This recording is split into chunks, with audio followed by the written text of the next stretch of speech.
欢迎收看《僵尸末日生存指南》。这个直升机呢一直在我们的楼顶盘旋啊，引得大量的僵尸来到我们家楼下。这边呢，我做好紧急准备啊，把枪拿着，子弹、食物和药品，然后看看能不能争取机会突围。背水一战了，只能。很快啊，在大量的僵尸包围下啊，咱们家楼下呢很快就被攻破了。这边咱们找机会，直接跳楼。 然后看一下这边僵尸，暂时来说不是很多，不行，这边太多了。走。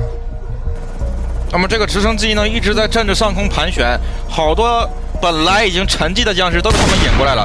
这边咱们只有一把枪，僵尸太多了，碰上大量的尸潮了，我们只能避其锋芒。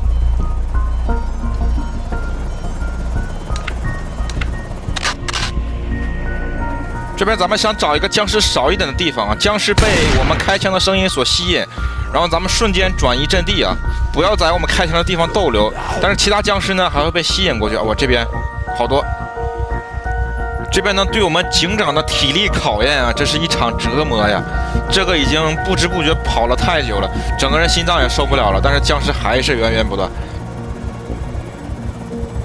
现在的话，我们体力已经到达了极限，单独1、2只僵尸甚至都对付不了，更别说这么多的僵尸了。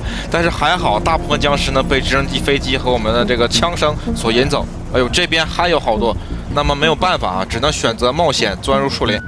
那么这边树林极大拖延了僵尸的脚步，没有办法，咱们只能坐下来休息一下，因为无处可去了。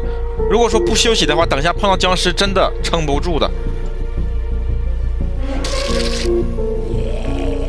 可曾想，突然就出现了一只僵尸，这边体力实在是不支啊！把僵尸打倒了以后呢，打了好多棒都没有打死他。搁平常咱们2脚就把他踢死了。虽然大部分的尸潮咱们躲过去了，但是这个小部分的僵尸扰得我实在是没有办法。我们的狼牙棒呢也打坏了，这边只能开枪了，别无他法了。能多活1秒是1秒吧。而且身上的腿部还是在持续的流血，这边我需要制作一个绷带。